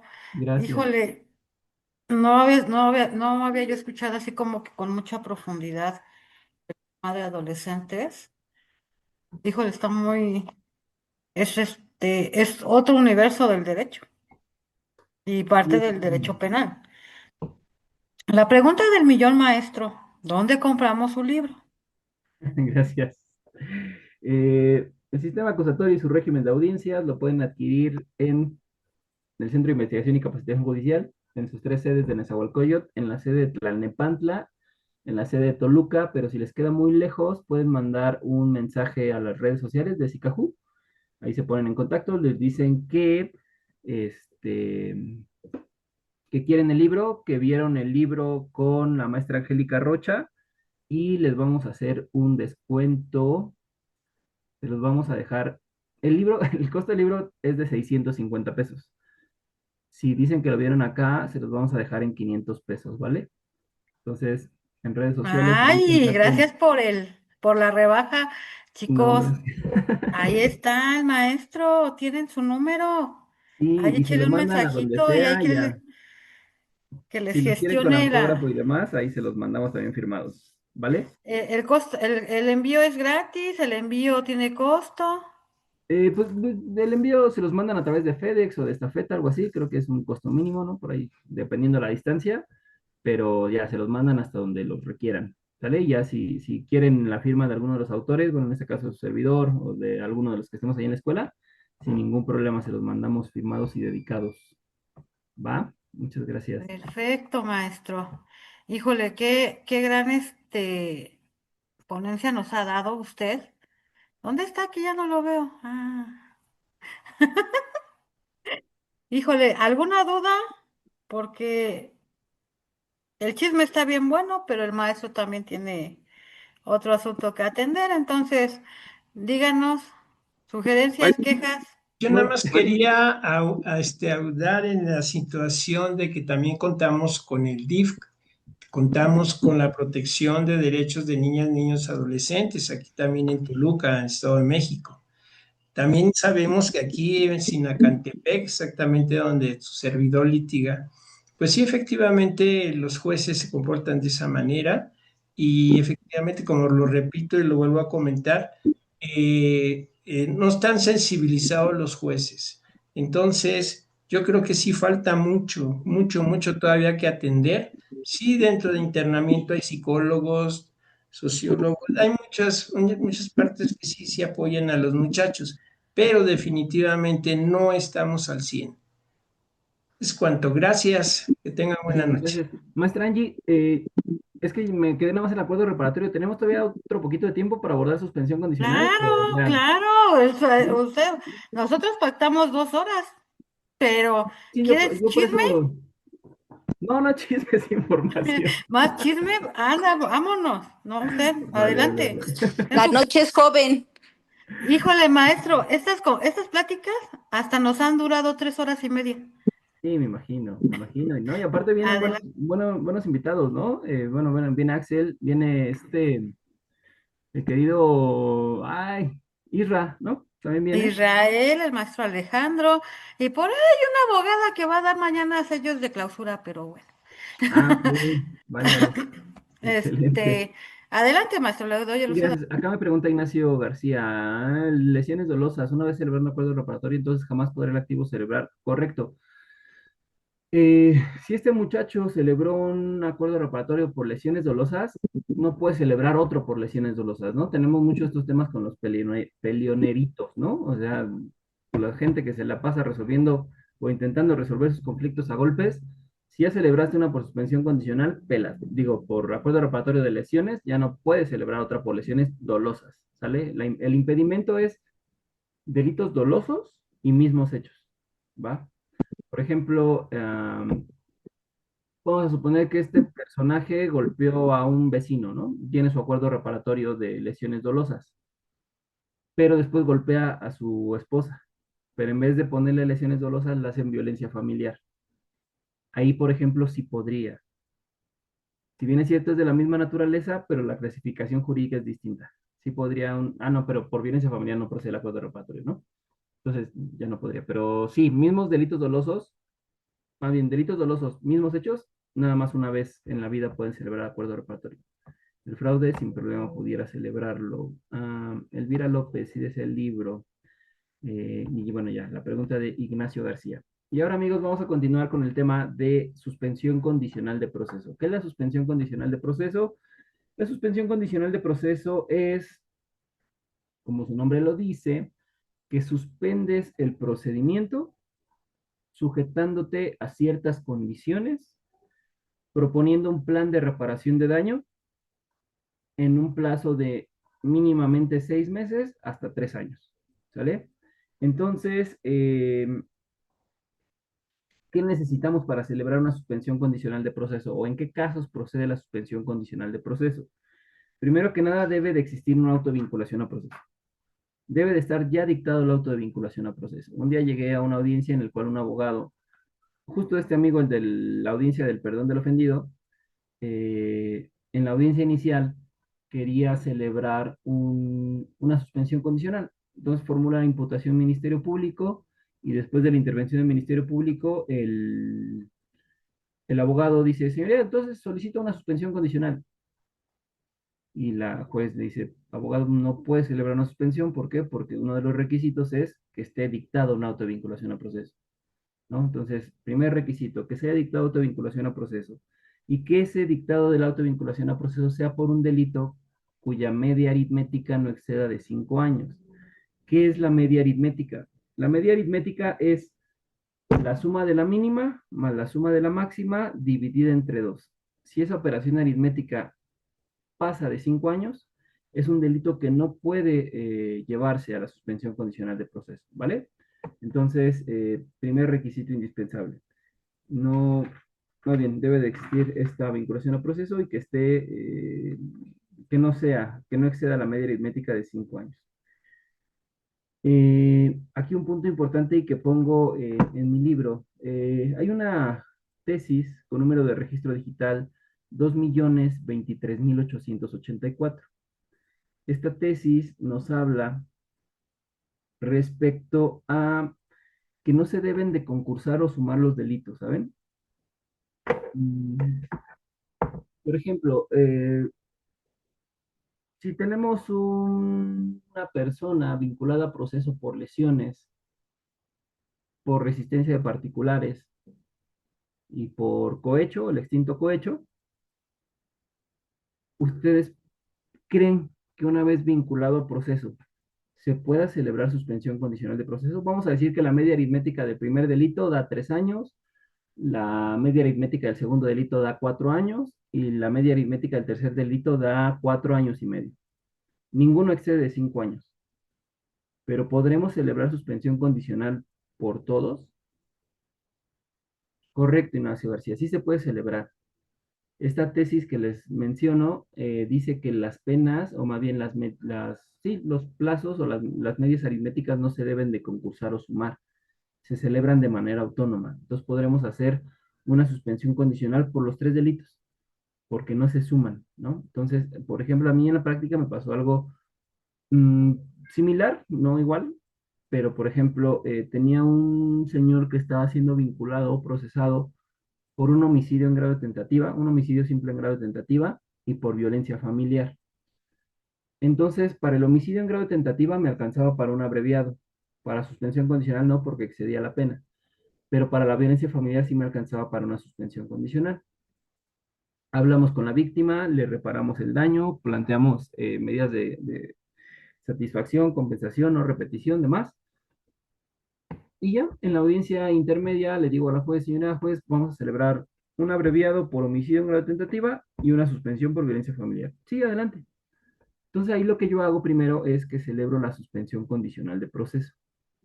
Ya, se aprueba la suspensión condicional por la violencia familiar y después hago la solicitud del abreviado. Y a punto de que la juez dictara la sentencia del abreviado, me dice un receso para resolver y nos manda a traer al asesor jurídico, al Ministerio Público y a mí. Y nos dice, ¿qué creen que ya largamos? Porque el 198 del Código Nacional de Procedimientos Penales te dice que uno de los requisitos, una de las circunstancias que va a revocar la suspensión condicional es el dictado de una sentencia de condena posterior. Y ahorita ya hicimos la suspensión. Y si yo ahorita dicto el abreviado, pues va a ser una condena. Entonces lo que voy a tener que hacer es revocar tu suspensión condicional. Y obviamente este señor pues, se va a quedar en la cárcel por la violencia familiar. Y ya dice, pero vamos a hacer algo. Yo advierto que es un tema familiar, que ya está pagada la reparación de daño. En términos del 96, del 99 del Código Nacional, vamos a sanear la audiencia. ¿Cómo? Tu defensa me vas a pedir que reponga la audiencia y que la volvamos a hacer. Porque si continuamos así, pues obviamente el derecho de privilegiar las formas de terminación anticipada no se va a ver protegido. Y ya si no lamentamos, volvemos a hacer la audiencia, pero ahora hacemos primero el abreviado y después la suspensión condicional de proceso, ¿no? Entonces, este ejemplo también lo plasmo aquí porque es muy de práctica, ¿saben? Yo siempre les digo que yo no soy un investigador, yo no soy un catedrático, yo no soy un académico de tiempo completo, yo únicamente soy una persona que le he regado muchísimo en audiencias y que me gusta compartir mis errores, ¿no? Para efecto de que ustedes no lo hagan, ¿no? Para que lo hagan igualito que yo, ¿no? La intención es de que ustedes no tengan estos mismos errores, ¿no? Entonces, si tienen un asunto así en el cual pueden hacer un abreviado y una suspensión condicional, no se olviden de primero hacer el abreviado y después la suspensión condicional, ¿sale? Entonces, bueno, no se concursan estas penas. El primer requisito es que la media aritmética no exceda de 5 años, que esté vinculado al proceso, que no exista oposición fundada de la víctima. Y aquí es donde medularmente empiezan las complicaciones. Les decía al inicio de esta plática que tenemos que tener bien entendida qué es la reparación integral del daño y en nuestras condiciones poder proponer circunstancias que cubran esas aristas de la reparación integral del daño, ¿no? Hay una tesis con número de registro digital 2.025.474, 2.025.474, en la cual dice que la mera manifestación de la víctima de que no quiera que se aperture la suspensión condicional no es suficiente para que sea considerada como una oposición fundada. La oposición fundada debe de versar sí o sí respecto a pago de reparación de daño, respecto a condiciones impuestas y respecto a requisitos de procedencia de la suspensión. ¿A qué me refiero? Plan de pago de reparación de daño. La víctima te está pidiendo 100,000 pesos.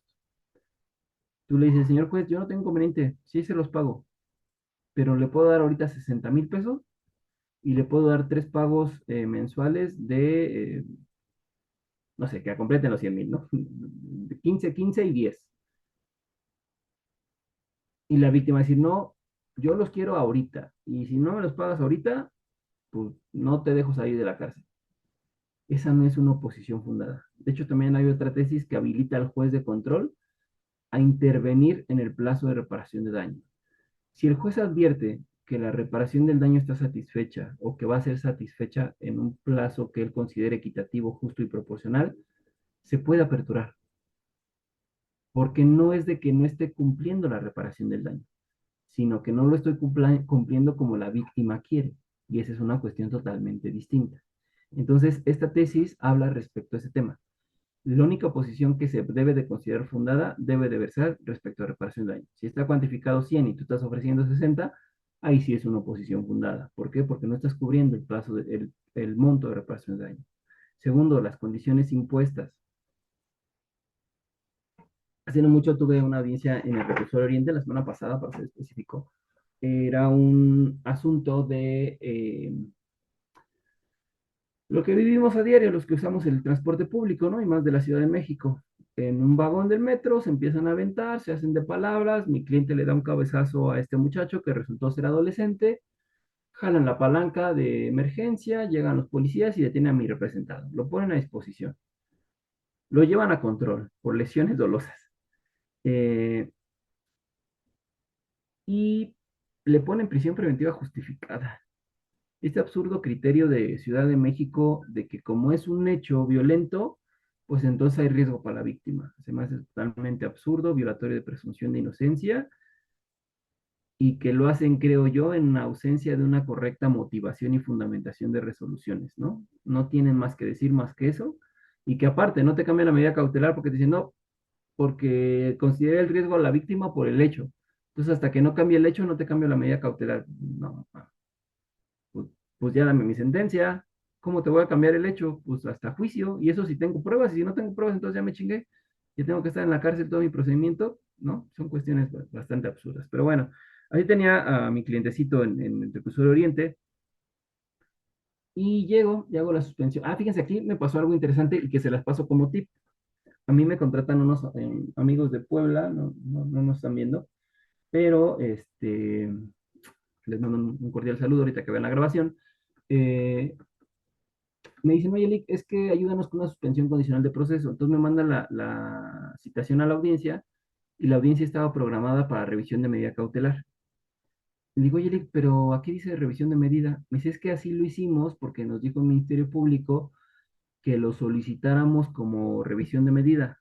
Recuerden ustedes que las solicitudes de revisión de medida se acuerdan en 48 horas siguientes a su petición.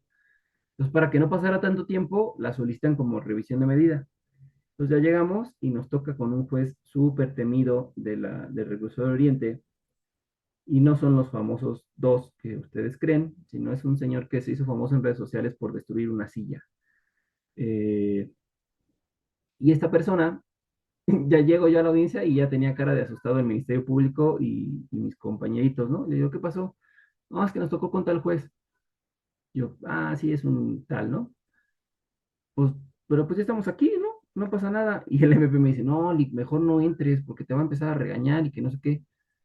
Yo, pues, que me regañen ni que fuera mi mamá, o sea, pues, ni que fuera mi esposa, o sea, también no se sienta mucho el señor, ¿no? O sea, ¿qué puede pasar? Pues que me diga que no, porque la intención era, la audiencia estaba solicitada para revisión de medidas cautelares, pero nosotros íbamos a argumentar que, o más bien yo, pues que ya estaba la audiencia, y ha tenido el principio de concentración y continuidad, y que habíamos tenido pláticas con la víctima, había condiciones para una suspensión condicional de proceso, ¿no? Entonces, a pesar de la reticencia y la renuencia del Ministerio Público de que no lo hiciera por mi bien, digo, Lick, a ver, no ya lo tenemos, o sea, ¿qué podemos perder, no? Ya, entramos a la audiencia, ya le digo, señor juez, hago su conocimiento que antes de entrar a la audiencia tuve pláticas con la víctima, con su asesor jurídico y el Ministerio Público, y hay condiciones para celebrar una suspensión condicional. Ah, ok. Entonces me dice el señor, revisión de medida ya no. No, adelante, lo escucho. Entonces, ahí apareció como una rosa blanca en mi escritorio y dije, madre, ¿y ahora qué le pasó a este señor, no? Porque conociéndolo, es un sujeto muy grosero, ¿no? Entonces, bueno, ya habíamos pasado el primer obstáculo. Hago mi propuesta de condiciones y como condiciones propongo firmas periódicas bimestrales ante Luzmeca, que siga viviendo en su mismo domicilio y que tenga un trabajo. Ya, le dan el uso de la voz al Ministerio Público y el MP dice sin oposición, víctima ofendido, sin oposición, ¿ok? Y dice el juez, ok, todo muy bien, pero yo advierto que las condiciones propuestas no tienen ninguna relación con el hecho. El hecho se da por un bajo control de impulsos del hoy investigado. Y respecto a ese tópico, no me está proponiendo nada defensa. Entonces, no apruebo la suspensión condicional. Que de entrada dije, pues, qué señor tan exigente, ¿no? O sea, me hubiera dado otra vez el uso de la voz y le adiciono esa condición. Pero no, él cerró su audiencia y listo, ¿no? Pero ya pensándolo de manera objetiva y bajo la óptica de evidenciar errores y malas prácticas, digo, pues sí es cierto. La misma tesis dice que una oposición fundada va a ser que las condiciones propuestas no sean asequibles o no sean proporcionales al hecho, no tengan ninguna relación con el hecho. Entonces, cuando hagan una suspensión condicional, traten de que las condiciones del 195 puedan tener alguna relación con el hecho, ¿no? Insisto, se los comparto, así fue como me equivoqué, pero pues bueno, sí tiene razón, creo yo, pues. Eh, y otro requisito que se va a tomar en cuenta, otro de las aristas que se va a tomar en cuenta para que una oposición sea fundada, pues son los requisitos de procedencia de la suspensión condicional, ¿no? Por ejemplo, otro de los requisitos, y que es el último, es que no se haya celebrado una suspensión condicional en los últimos 2 años o se haya incumplido una en los últimos 5. Es decir, antes de que ustedes soliciten una suspensión condicional, por favor, antes de que vayan a meter la solicitud, metan un oficio pidiéndole al juez de control que gire oficios al CEMECA, Estado de México, o al USMECA, Ciudad de México, o a la Unidad Supervisora de Medidas Cautelares de cada entidad federativa, para que les informe si su cliente ha celebrado algún otro suspensión condicional. ¿Vale? Ese es un requisito indispensable que tienen que tener ustedes ya en la audiencia. Aquí en la Ciudad de México no había tema, ¿eh? Incluso en la audiencia inicial te vinculaban a proceso y le decías a la juez, señoría, voy a solicitar una suspensión condicional. Ah, sin problema, auxiliar de sala, comuníquese a Luzmeca para preguntar si tiene antecedentes. Hablaba Luzmeca, más bien hablaba el auxiliar de sala Luzmeca. No, señoría, no tiene antecedentes. Ah, ok, se cumple el requisito. Hoy no, hoy ya están poniendo un poquito más payasos. Entonces, pues ya, ahí tengan presente eso. Antes de solicitar suspensión condicional de proceso, deben de tener su registro de que no ha celebrado alguna otra. Acá nos pregunta el número 237985. Maestro, ¿y no se fue al amparo indirecto contra el acto del juez? No, amigo, ¿sabes por qué? Saliendo de mi audiencia, volví a hacer la misma chicanada de solicité otra vez audiencia de revisión de medida cautelar. Eso fue un miércoles y el viernes ya me habían señalado otra vez mi audiencia. Entonces ya el día viernes ya pude sacar a esta persona con una suspensión condicional porque nos tocó otro juez y ahora sí se propuso la condición consistente en las terapias psicológicas. Entonces no me convenía tanto en tiempo, y aparte este muchacho estaba en la cárcel, entonces era lo que apremiaba, ¿no? De que teníamos que sacarlo pronto. ¿Vale? Entonces esas son las tres condiciones, o esos son los tres motivos por los cuales una oposición puede ser fundada. Que no esté cubierta la reparación del daño, o que no esté garantizada la reparación del daño, que las condiciones impuestas no sean proporcionales, equitativas o que no tengan ninguna relación con el hecho y que no se tengan todos los requisitos en este caso de los antecedentes previos, ¿no? De la suspensión condicional. ¿Vale? Ahora, el tema de reparación del daño. Hay una tesis aislada en la cual se nos dice que la cuantificación de la reparación del daño, o más bien, el plan de pagos de reparación de daño que se propone en una suspensión condicional debe de garantizar al menos la cantidad que está cuantificada al momento de solicitarla. Si tenemos un asunto en audiencia intermedia, o más bien en etapa intermedia, consejo, si no tienen anuencia de la víctima y del Ministerio Público, más bien de la víctima o del asesor jurídico, no la propongan hasta la audiencia intermedia. ¿Por qué? Si la proponemos antes de que se cierre la investigación complementaria, le vamos a poder dar una carta argumentativa al Ministerio Público o al asesor jurídico para oponerse. ¿Por qué? Porque no está cuantificada la reparación del daño y aún no se cierra la complementaria. Y aún pueden seguir cuantificando reparación de daño.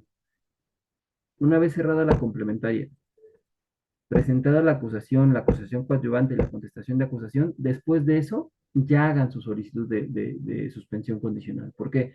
Porque ya los tiempos procesales para que el asesor jurídico o la víctima cuantificaran la reparación del daño ya pasaron.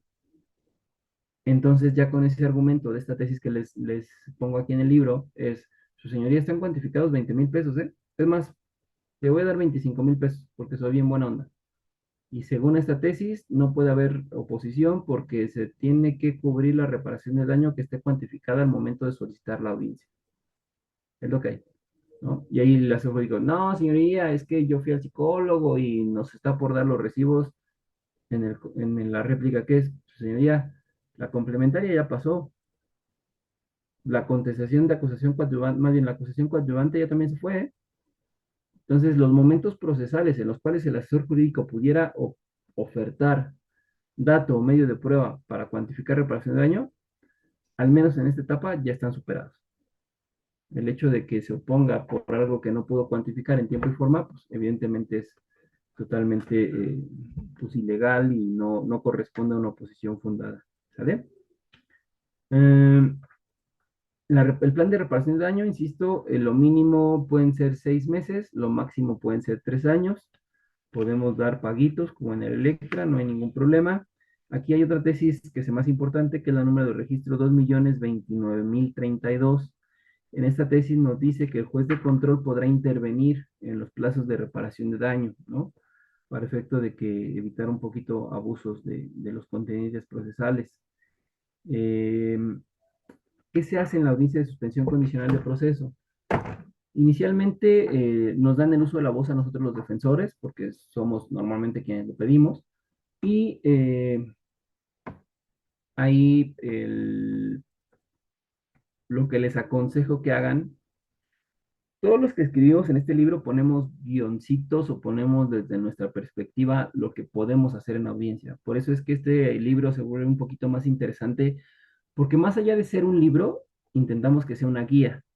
Intentamos que cuando ustedes tengan una audiencia de suspensión condicional, de abreviado, una inicial, una donde van a alegar nulidad, puedan armar sus argumentos con las bases que nosotros les damos, ¿no? Entonces, por ejemplo, nos dan el uso de la voz y ya, señoría, hago su conocimiento que hay condiciones para aperturar suspensión condicional de proceso, ¿no? Y le doy como antecedentes los siguientes.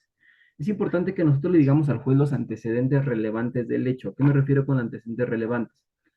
¿Cuándo detuvieron a nuestro representado? ¿Cuándo lo vincularon a proceso? ¿Por qué delito lo vincularon a proceso? Que ese delito no excede la media aritmética, que existe un informe del USMECA, del CEMECA, de la Unidad de Medidas Cautelares, donde dice que mi representado no ha celebrado algún otro medida cautelar.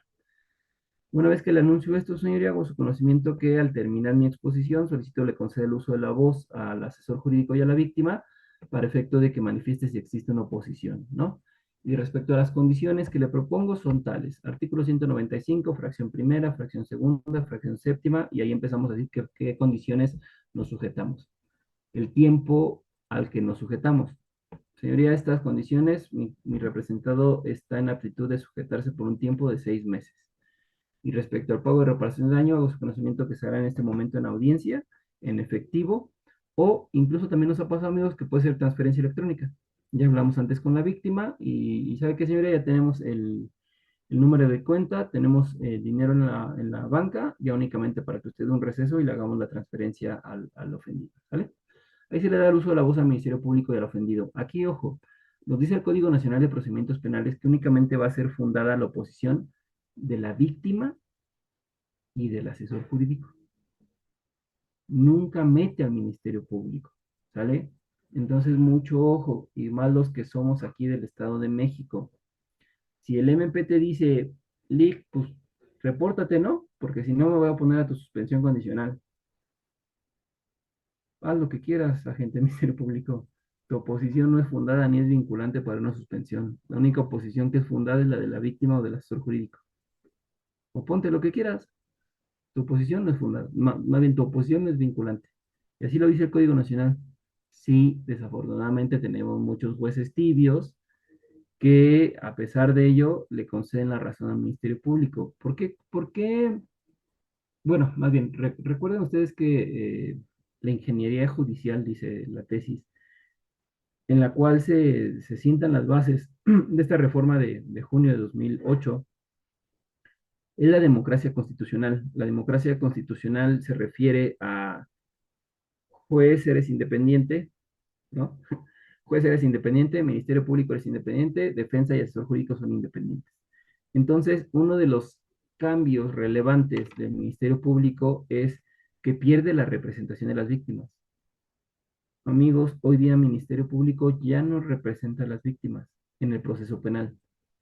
En el proceso penal para eso se le dan más poderes y más facultades al asesor jurídico, ¿sale? Quien representa a la víctima es el asesor jurídico.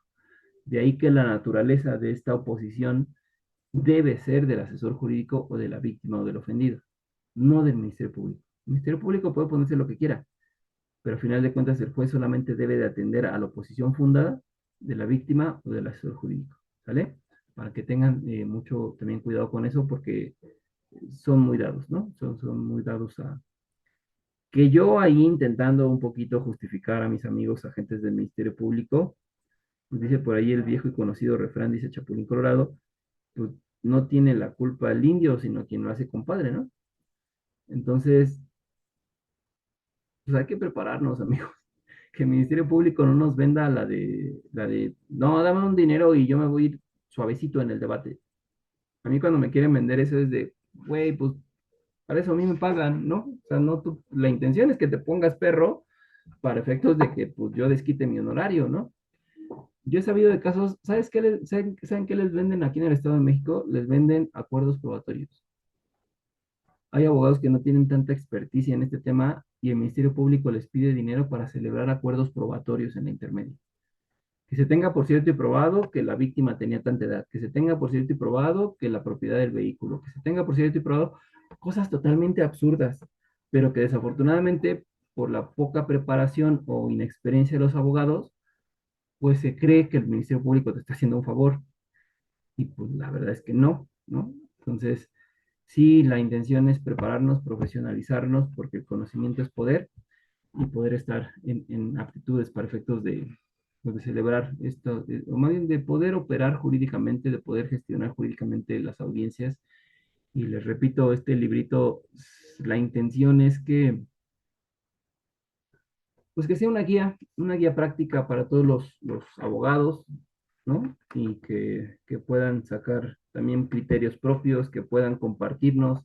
Una de las cosas que le he aprendido a Hidalgo Murillo de las tantas es que siempre que él hace un libro me dice, critícame, no quiero que me des la razón, quiero que me digas que no estás de acuerdo conmigo por X o Y, ¿no? Entonces, yo creo que este libro se presta mucho a la crítica, porque al final de cuentas se plasman criterios, se plasman consideraciones, se plasman experiencias, sí con base en la ley, pero también con base en cómo nos han resuelto algunos criterios de juzgadores, ¿no? Entonces, la invitación ahí está. Maestra Angie, muchas gracias por la invitación. Insisto, si quieren comprar el libro y que se los manden hasta la comodidad de su hogar, echen ahí, contacten a Sicaju en cualquier red social y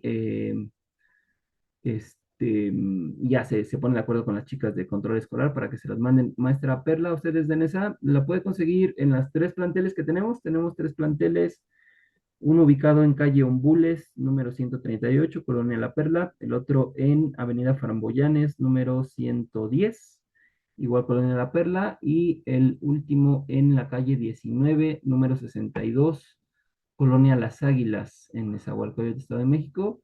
Y si no, pues bueno, creo que la mayoría tienen mis teléfonos celulares, ahí manden un mensajito o por mis redes sociales y también se los hago llegar sin ningún problema con el descuento concedido a la maestra Angie Rocha de 650 Muchas en 500 gracias. pesos les queda este Muchas maravilloso gracias. libro. Nada más déjeme contestar una última pregunta. Acá nos dice Ignacio García. Una vez acordada por el juez la cuantía de la reparación de daño, adicional a algunos puntos referentes a la reparación integral, pero a la víctima o asesor jurídico dicha reparación no cumple con la expectativa de la reparación. La víctima puede acudir por la vía civil a demandar la reparación integral del daño. Yo creo que no se podría, maestro.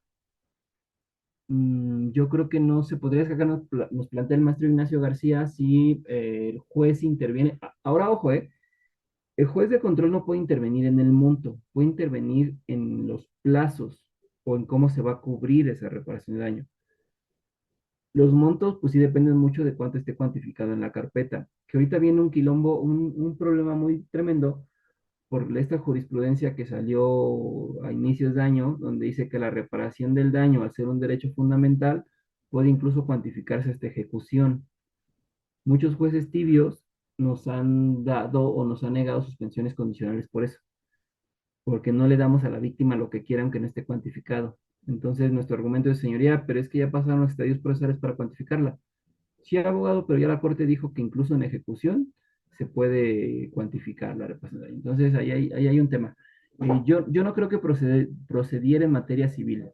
En todo caso, tendría que oponerse de manera fundada, cuantificando la reparación integral del daño y apelar. La apertura o no apertura de suspensión condicional es apelable en términos del 467, si no me recuerdo, 464 del Código Nacional. Entonces tendría que apelar a ver qué dice la sala. Pero no, yo creo que si ya está satisfecha la reparación de daño, ya no pudieras cobrarla en tema civil. Perla, bueno, puede repetir las tesis. Sí, son muchas, pero sí. Sí, ahorita se las voy poniendo aquí en el chat mientras nos vamos despidiendo. Este, sí, claro que sí, también les pongo mi número telefónico.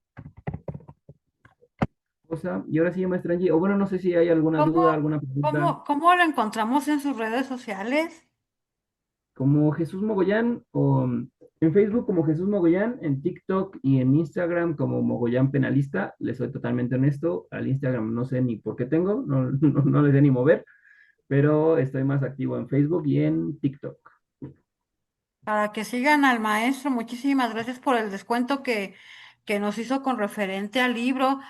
Compañeros, considero que está muy económico. Quien tenga el teléfono del maestro, bueno, que ya se los puso ahí, pues contáctenlo y ya que los canalice para que puedan obtener su libro. Cabe mencionar que estamos en la práctica y todo lo que nos sirva, nos tenemos que llegar a ellos. Agradezco de antemano, Maestro Jesús, por haber aceptado esta invitación el día de hoy.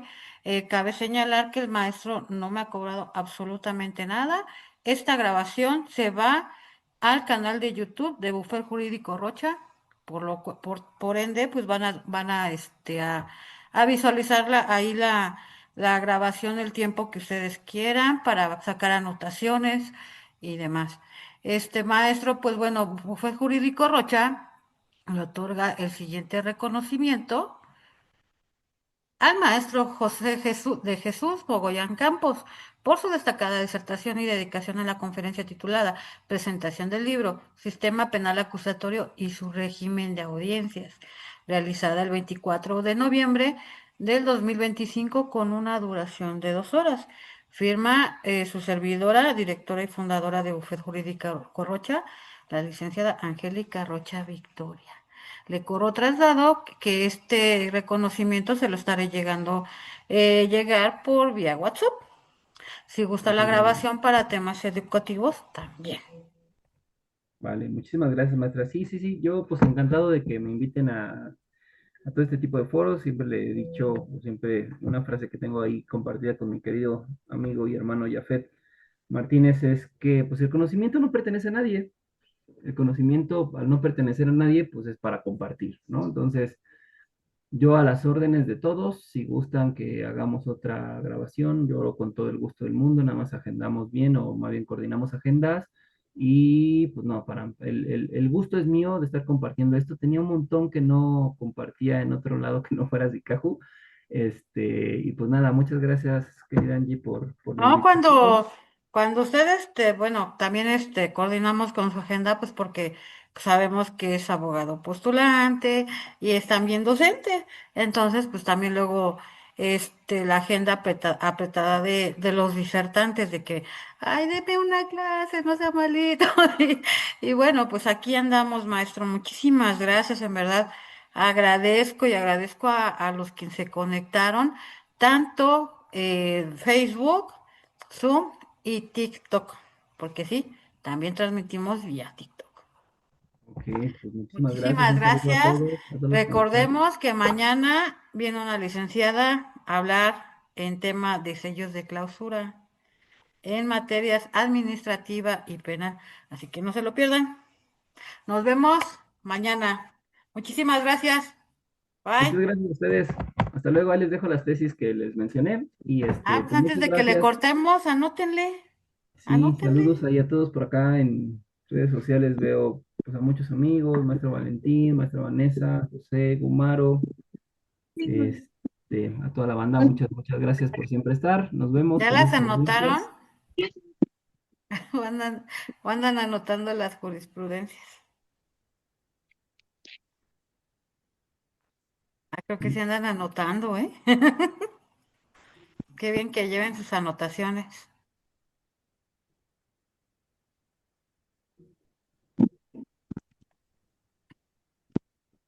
Muchas gracias. Y pues ahí les dejo mi Muchas gracias. contacto para cualquier cosa y pues a la orden. Nos vemos, muchas Claro gracias que sí, y maestro. adiós, Hasta maestra mañana. Alexia. Adiós.